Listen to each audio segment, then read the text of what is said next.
दाखिल करते वक्त परेशानी आती है, ऐसा क्यों होता है? मेरे एक व्यूअर्स का सवाल आया कि मैम बताएं दाखिल करते वक्त क्यों परेशानी आती है।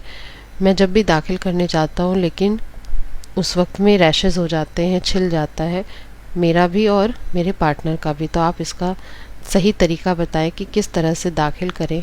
अस्सलाम वालेकुम जी, मैं हूँ सबा खान, आप सभी की होस्ट। आप सभी को अपने पेज सबा खान ब्यूटी टिप्स पर खुशामदीद करती हूँ। जो भी मेरे पेज पर नए व्यूवर्स हैं वो मेरे पेज को फॉलो कर लें, आखिर तक ज़रूर देखें ताकि आपको पूरी इन्फॉर्मेशन मिल पाए। तो चलिए वीडियो का आगाज़ करते हैं। क्यों दाखिल करते वक्त रैशेज़ हो जाते हैं, क्यों दाखिल करते वक्त प्रॉब्लम आती है, क्या परेशानी होती है, किस वजह से दाखिल सही से नहीं हो पाता है, इसके पीछे का कारण क्या है। सबसे पहले दाखिल करते वक्त जो परेशानी आती है वो है कि आपका सही से फोरप्ले ना करना और आपकी पार्टनर का अराउज नहीं होना। यानी कि आपकी पार्टनर अगर शहवत से भरी नहीं है, अगर वो पूरी तरह से हम बिस्तरी के दौरान वो शहवत हासिल नहीं कर रही या वो मज़े नहीं ले पा रही, अराउजनेस नहीं फील कर पा रही, नहीं हो रहा उसको, तो ये सबसे बड़ा परेशानी का कारण होता है दाखिल करते वक्त। जो नेचुरली होता है फोरप्ले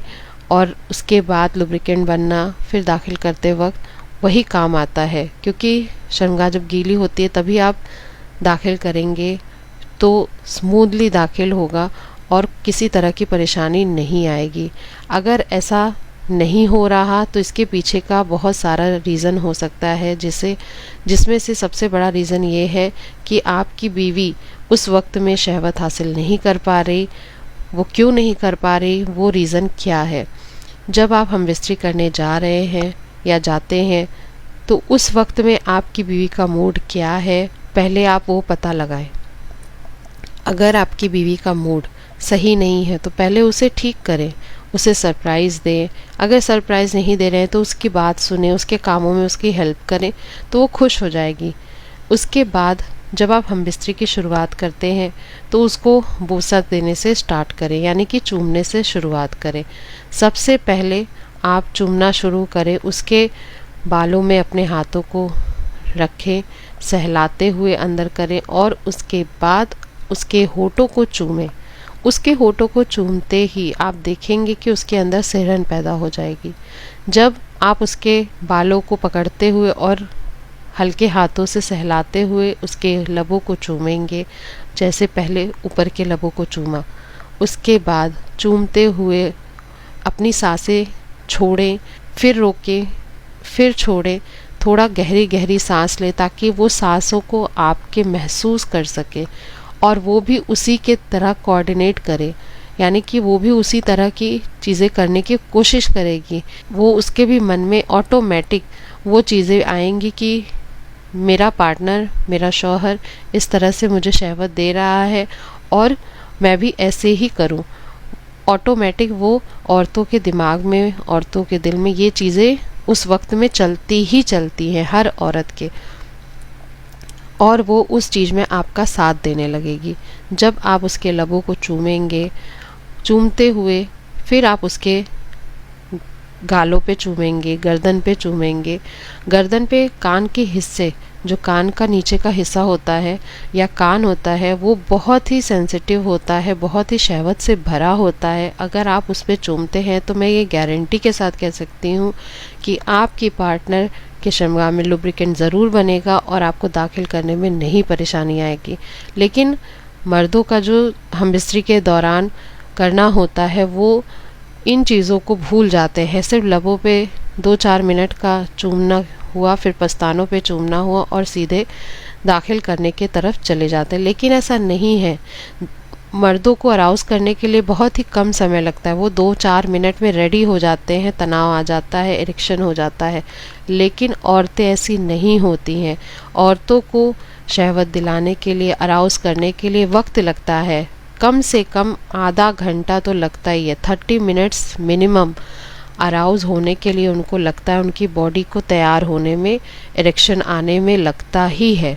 अगर आप इस चीज़ को मिस आउट कर देते हैं, अगर आप इस चीज़ को ख़त्म कर रहे हैं तो ये आपकी सबसे बड़ी गलती है और वो आगे चल के आपकी बीवी को हमबिस्तरी के लिए इंटरेस्ट ख़त्म हो जाएगा, क्योंकि वो सोचेगी मन में कि बस आप आए, 2-4 जगह चूमा और दाखिल किया, काम ख़त्म। लेकिन ऐसा नहीं है, ऐसा नहीं होना चाहिए। आपको ऐसा नहीं करना है। आपको शुरुआती दौर में ही आपको चूमने से शुरुआत करनी है और उसको बरकरार रखना है। जब आप उसको लबों को चूम रहे हो तो अपनी सांसों को तेज़ करें, अपनी सांसों को अपने कंट्रोल में रखें, यानी कि अपनी सांसों को थोड़ा सा पकड़े, यानी कि खींचे और उसके बाद छोड़ें। लंबी सांस छूटेगी, लंबी सांस जब छूटेगी तो वो एहसास उसको होगा, और जब उसको एहसास होगा तो वो भी वही कोऑर्डिनेट करेगी, यानी वो भी उसी की तरह लय में मिलाएगी और वो भी समझेगी आपकी चीज़ों को। उसके बाद वो भी आपको अपने हाथों से पकड़ लेगी, अपने बाहों में भर लेगी। फिर उसके बाद आप उसके गर्दन को चूमें। जितना ज़्यादा आप अपने ज़बान से, आप अपने लबों से गर्दन को चूमेंगे, कान के नीचे के हिस्से को, कान को जितना ज़्यादा आप चूमेंगे उसके, आप देखेंगे कि ना उसके रोंगटे खड़े हो गए। तो आप मुझे कमेंट्स में बताइएगा कि सच में ऐसा हुआ या नहीं हुआ। मैं गारंटी के साथ कहती हूँ ये ऐसा ही होगा और वो भरपूर शहवत से भर जाएगी और लुब्रिकेंट बनेगा और आप अच्छे से दाखिल कर पाएंगे। उसके बाद आप पस्तानों पे जाते हैं। पस्तानों को बहुत ज़्यादा तेज़ी से नहीं मसलना है हाथों से, हल्के हाथों से सहलाना है, निप्पल्स को सहलाने हैं, और जो निप्पल्स है उनको अपने ज़बान से सहलाएं, ज़बान से गीला करें और फिर उसे सहलाएं हाथों से। आप देखेंगे कि आपकी पार्टनर इतनी ज़्यादा शहवत से भर जाएगी, इतनी ज़्यादा मचल उठेगी कि उसकी आहें निकलने लगेगी। फिर उसके बाद आप उसको पलट के बैक पर चूमें, अपना ज़बान फेरे। उससे वो शहवत जो है वो 50% अराउज हो चुकी होगी इस तरह से करने से। उसके बाद फिर आप कमर के हिस्से आगे करके कमर के हिस्से को फिर आप चूमते हुए अपने हाथों का इस्तेमाल करें। अपने हाथों का इस्तेमाल उसके शर्मगाह पर जो मटर जैसा दाना है जिसको क्लिट बोलते हैं उसको गीला करें, यानी कि उसको हाथों से रब करें, हल्के हल्के एक फिंगर से रब करें, यानी एक उंगली से रब करें, हल्का हल्का सहलाए, उसको मसाज दें उसके क्लिट को, जिससे आप देखेंगे कि वो 50% से 90% हो जाएगा उसकी शहवत में इजाफा। फिर आप जब वो बहुत ज़्यादा आहें भरने लगे, बहुत ज़्यादा, तब आप अपने नर्स को उसके शर्मगाह पर रगड़ते हुए, उसके क्लिट पर रगड़ते हुए फिर हल्का सा दाखिल करें, सिर्फ आधा से 1 इंच का हिस्सा दाखिल करें, फिर निकालें और फिर उसके क्लिट पर, उसके शर्मगाह पर रब करते हुए ऊपर से नीचे की ओर रब करते हुए फिर 2 इंच अंदर दाखिल करें। उसके बाद फिर निकालें, फिर आप उसके क्लिट पे और उसके शर्मगाह पर मसलते हुए रब करते हुए आप फिर तीसरे बार में पूरा अंदर दाखिल करें धीरे से। तब आप देखेंगे कि आपकी बीवी शहवत से पूरी भरपूर रहेगी और वो लज्जत हासिल करेगी और उसकी आहें ज़रूर निकलेगी, ये मेरी गारंटी है।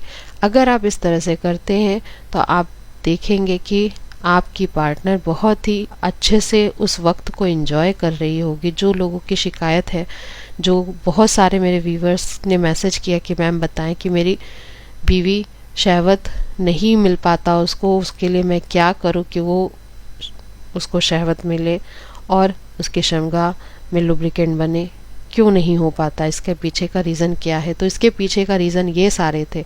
अगर आप अच्छे से अपनी बीवी को स्टिमुलेट नहीं कर रहे, अच्छे से उसको अराउज नहीं कर रहे, तो वो शहवत हासिल नहीं कर पाएगी, यानी कि वो उसकी शर्मगाह गीली नहीं हो पाएगी, जिसकी वजह से आपको दाखिल करने में बहुत ज़्यादा परेशानी होगी। फिर आप अपने सांसों को कंट्रोल में रखते हुए जब दाखिल करने जा रहे हैं तो आप अपने सांसों को कंट्रोल रखते हुए जब पूरी दाखिल कर ले, उसके बाद आप अपने सांसों को तेज़ी से छोड़ें। उसे वो चीज़ें, वो गर्माहट महसूस होगा और वो भी वो भरपूर शहवत से भर उठेगी और आपको बहुत ज़्यादा मज़ा भी आएगा और आपकी पार्टनर भी उतना ही ज़्यादा मज़ा लेगी। उम्मीद करती हूँ मेरी ये वीडियो उन सभी व्यूअर्स के लिए बहुत ही इन्फॉर्मेटिव रही होगी जो बहुत सारे सवाल पूछ रहे थे कि मैम कैसे लुब्रिकेंट बने और कैसे मैं अपनी बीवी को अराउज करूं। आज की ये वीडियो बहुत ज़्यादा लंबी हो गई है, लेकिन लंबी ज़रूर है, लेकिन आपके लिए बहुत ज़्यादा इन्फॉर्मेटिव है। आप इसे पूरा देखें, पूरा समझें, सुने और ये प्रैक्टिकली करके देखें और आपको बहुत ज़्यादा फ़ायदा मिलेगा। मेरे वीडियो को लाइक करें, शेयर करें और कमेंट्स में अपने सवालात पूछना ना भूलें। वो मिलते हैं अगले वीडियो में अगले टॉपिक के साथ, एक नए टॉपिक के साथ। तब तक के लिए अपनी सबा खान को दीजिए इजाज़त। खुदा हाफिज।